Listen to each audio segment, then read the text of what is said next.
LASEK positivo si el tipo de dolor es irradiado y si el momento donde el paciente refiere del dolor es entre los 35 y los 70 grados de elevación. ¿Sí? La modificación del LASEK es el LASEK invertido, que no quiere decir que no se hace o uno o el otro, sino se deben hacer los dos. ¿Por qué? Porque el LASEK invertido se hace igual que el curiproprono, se hace la elevación de la extremidad en flexión y nos habla más de compromiso del nervio femoral. Por eso se deben hacer las dos. El LASEK anterior no se evalúa el ciático y el LASEK posterior no se evalúa el femoral.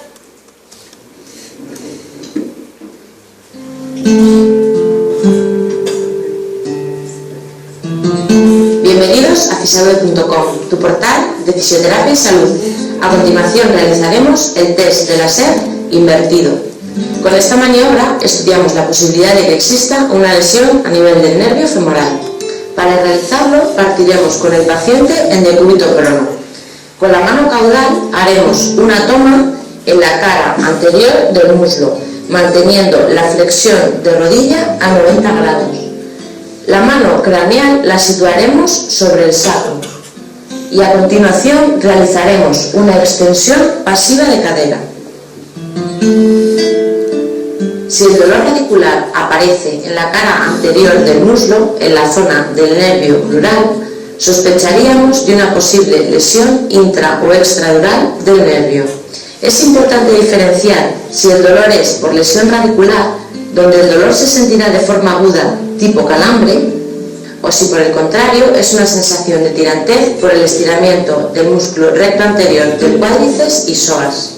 Además, este test será positivo en pacientes que tengan una meralgia parestésica, es decir, cuando nos encontramos ante un atrapamiento del nervio cutáneo lateral femoral. En este caso, el test es más sensible si añadimos aducción de cadera. Realizamos la flexión de rodilla de 90 grados, toma en la cara anterior del muslo, la mano craneal sobre el sacro y realizamos extensión y aducción.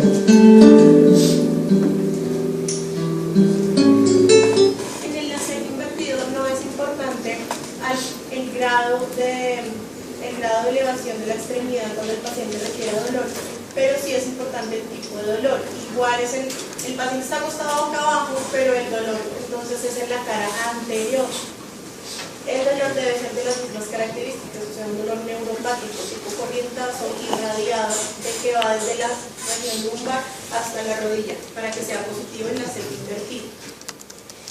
Después del LASEK, ustedes van a oír hablar de los signos, del signo de Bragg y otros signos. ¿Qué quiere decir eso? Esas son maniobras nuevas, son simplemente pequeños ajustes o pequeñas pruebas que se le hacen a la maniobra durante el LASEK que nos van a determinar o nos van a ayudar a valorar el compromiso del disco intervertebral sobre todo. Entonces tenemos el signo de Bragg, como lo ven es exactamente la misma posición del LASEK. Lo que pasa es que hacen el LASEK inicial, solito, lo hacen. El paciente dijo no, sí, positivo, LASEK positivo.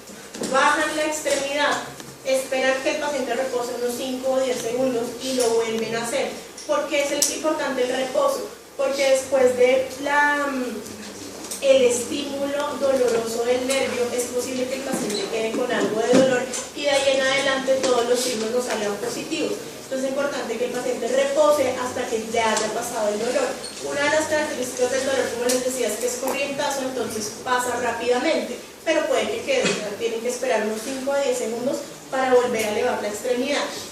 Para saber si hay el signo de Bragg positivo o negativo, vuelven a elevar la extremidad en las mismas condiciones como lo veíamos y al final hacen una dorsiflexión del pie, o sea, le flexionan un poquito el pie para ver si hay de nuevo el dolor o no. Esto se lleva hasta el punto previo de dolor, quiere decir que si ustedes encontraron que el LASEK se presentó positivo en los 45 grados, llevan la extremidad únicamente hasta los 40-43 grados, antes de que el paciente sienta el dolor para aumentar la sensibilidad del Bragg. Y la maniobra es positiva cuando el dolor se exacerba, cuando dice, uy no, si me duele más que el anterior, ahí es positivo. menos populares que el Braga y el LASEK son el Scardi y el Fagerstam. Las dos son ciclos que se buscan durante la maniobra de LASEK. El Scardi es, digamos que, muy parecido al Braga, pero al final se determina con la dorsiflexión únicamente del hueso artero, del primer dedo. Es positivo cuando aumenta el dolor. Y el signo de Fagerstam es igual, pero en la extremidad libre de síntomas, o sea, no en las que nos causó dolor, sino en la otra, hacemos el LASEK y el paciente siente dolor en la extremidad dolorosa. Ese es el signo de Fagerstam. Y digamos que nos hace pensar en que sí hay compromiso radicular del paciente, pero en la extremidad contralateral, lo que yo les digo, si el LASEK es positivo izquierdo, el daño es izquierdo. Si el Fagerstam es positivo derecho, el daño es izquierdo.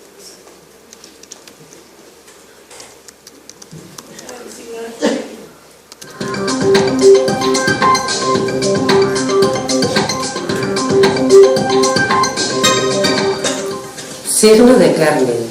El objetivo de esta prueba es valorar si existe irritación radicular. Para ello colocaremos a nuestro paciente en decúbito supino y el terapeuta se colocará en bipedestación lateralmente a la altura de la cadera de la extremidad inferior. Se solicita al paciente que realice una flexión de cadera y rodilla. En primer lugar, el clínico coloca sus manos en el talón y por encima de la rodilla, llevando a la extremidad inferior a extensión de rodilla. Y en segundo lugar, se le pide al paciente que realice la extensión de la rodilla de forma activa. Será positiva la prueba si durante la extensión de la rodilla, tanto de forma activa como de forma pasiva, aparece dolor de tipo radicular tanto en columna como en la pierna, lo que indicaría irritación de las raíces nerviosas. Schauber y Braga ya quedaron como unos príncipes, son los mejores médicos que hay y pueden remitir a su paciente tranquilamente. Apréndanse las que puedan, las 4 pruebitas, que son muy sencillas y no le metan, si quieren arándalas, no es necesario, pero apréndanse esas 4. Schauber, LASEK invertido y Braga.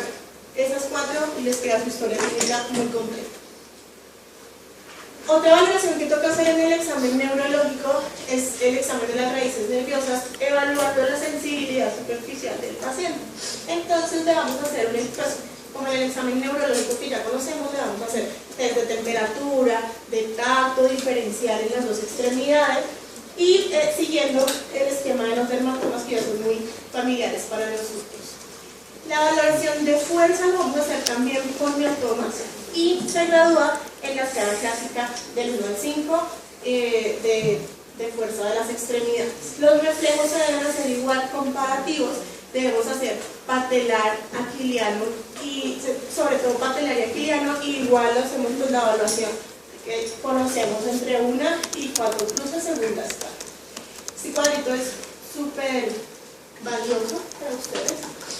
Vamos a evaluar según la debilidad o el compromiso, las 3 raíces nerviosas que nos hablan del compromiso lumbosacro, donde son más frecuentes las hernias, el compromiso discal y el compromiso estructural, que son el de 4, el de 5 y el de 1. Entonces, al evaluar la debilidad, o sea, maniobra motora, si hay compromiso o debilidad en la dorsiflexión del tobillo, vamos a hablar que hay posible compromiso de L4.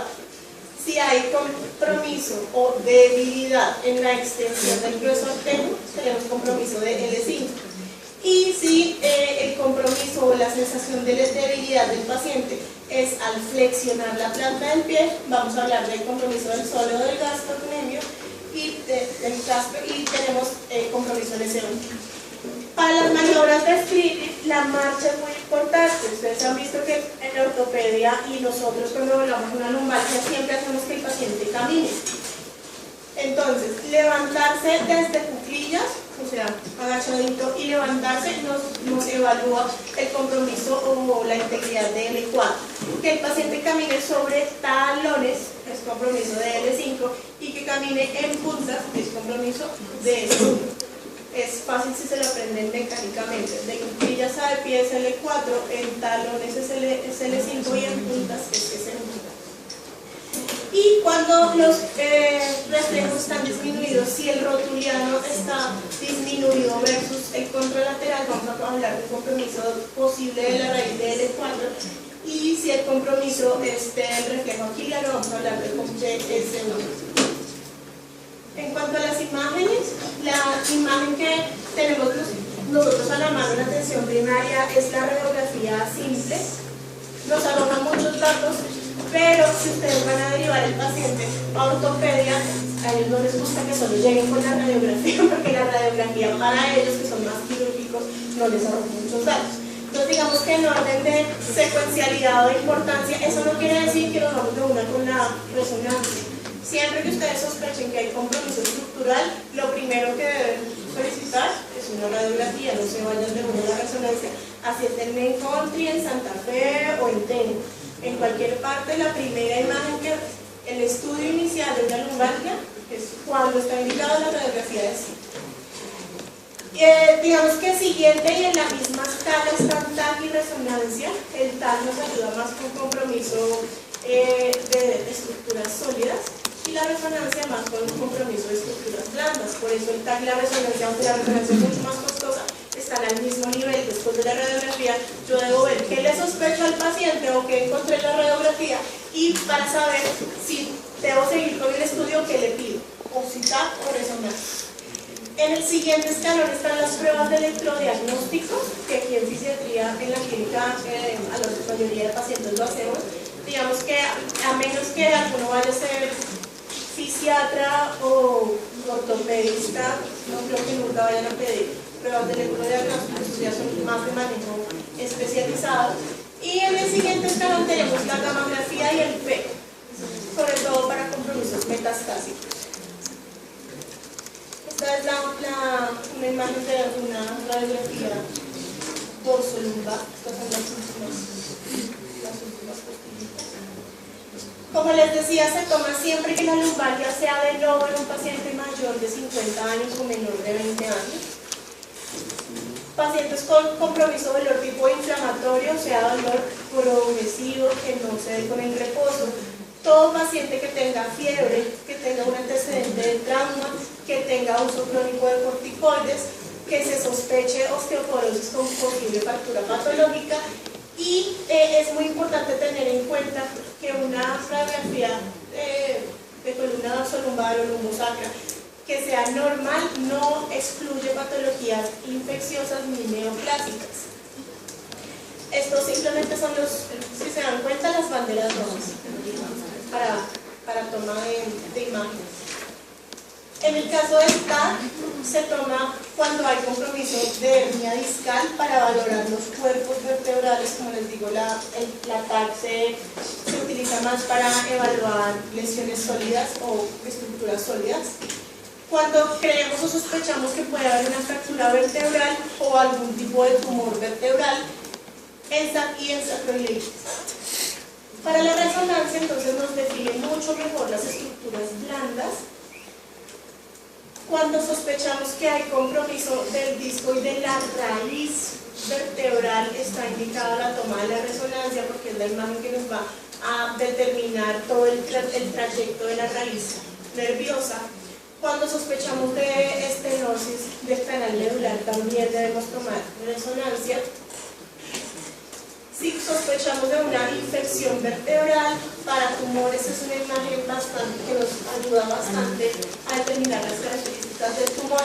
Y para traumatismos vertebrales con sospecha de lesión medular.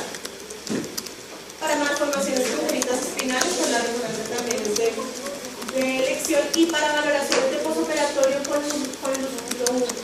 con lumbalgias de aparición en posoperatorios abdominales o lumbares, también la imagen de lesión en la resonancia. Este es un ejemplo de la imagen de la resonancia. Como vemos, más fácilmente las salidas de las raíces nerviosas y los más estructurados. En cuanto al tratamiento, entonces, en la lumbalgia es importantísimo igual que en la mayoría de cosas a mi juicio, el tratamiento no farmacológico. Entrenar al paciente en una adecuada higiene postural, en que haga ejercicio y en el caso de que lo necesite o que la lumbalgia sea muy recurrente, que acudan a grupos. Según las CPS, según el lugar donde estén trabajando, van a encontrar el grupo. Algunos se llaman grupos de espalda, otros se llaman grupo de lumbalgia, otros se llaman grupo de higiene postural. Varían diferentes según el grupo de apoyo que tengan en ese momento, y simplemente son grupos multidisciplinarios que digamos que van a la cabeza de las terapeutas físicas para ayudar a entrenar, y las ocupacionales para ayudar a entrenar al paciente en digamos que cómo hacer adecuadamente los movimientos de su vida cotidiana, ya sea laboral o en el hogar. Esto en general lo podemos hacer nosotros en el consultorio.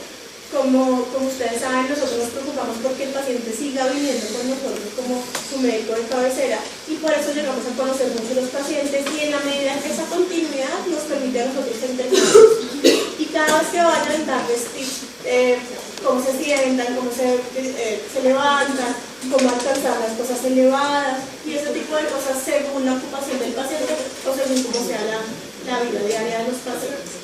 Este tratamiento no farmacológico se debe tener en cuenta todas, el 100% de las lumbalgias, sea inespecífica, sea con daño estructural, sea mecánica, cualquiera, porque si el paciente tenga compromiso estructural, debemos educarlo de cómo disminuir el daño local y cómo disminuir el dolor. Entonces, en todos los pacientes debemos hacer entrenamiento de higiene postural. Y en cuanto al tratamiento farmacológico, vamos a tener, digamos que más o menos como la escalera diagnóstica de la OMS para cáncer, pero en lumbalgia vamos a tener, digamos que una primera, segunda y tercera línea según la intensidad, el daño estructural y el tipo de dolor. En la lumbalgia inespecífica con componente psicosomático, que ustedes vean que es muy persistente y que tenga alto índice de incapacidad o de compromiso en nuestro paciente, los antidepresivos tricíclicos, obviamente por el compromiso somático, van a tener bastante evidencia y nos van a ayudar mucho con estos pacientes específicamente.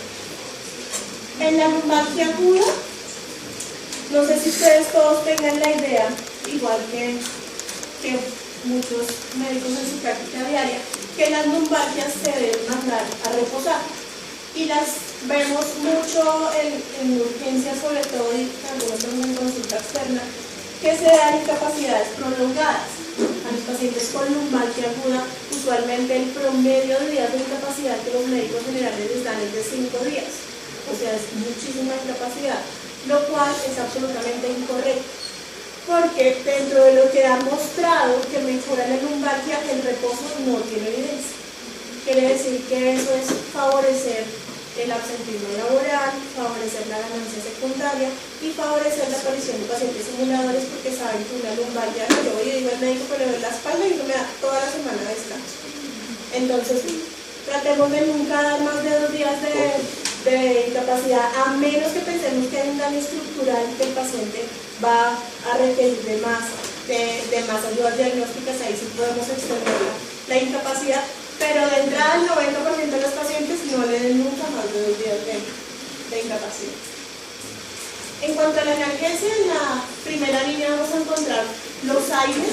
Siempre tengan en cuenta que los aires se dan en ciclos cortos, de máximo 3 o 5 días, cuando los pacientes, cuando creemos que la inflamación es severa. Y de la mano siempre la acetaminofén en las lumbalgias, aunque los pacientes le tienen poca fe, sospechan de un paciente que le da la acetaminofén y dicen, no, es que eso no me sirve de nada. Ahí ya de entrada el paciente, hay algo raro que buscar y seguramente es un paciente simulador. En la segunda línea terapéutica tenemos los opioides. En lumbalgias muy severas con o sin daño estructural está indicado la toma o la formulación de opioides, sobre todo opioides débiles. O sea, nunca pasen inicialmente en estos pacientes, a menos que sean pacientes oncológicos, nunca pasen del tramadol o de la codeína. De ahí en adelante, morfina, hidromorfona, opioides potentes, únicamente si hay compromiso severo estructural o si consideramos que la primera impresión diagnóstica es una neoplasia o una metástasis. Y en la tercera línea tenemos la asociación con los relajantes musculares. Los relajantes musculares en general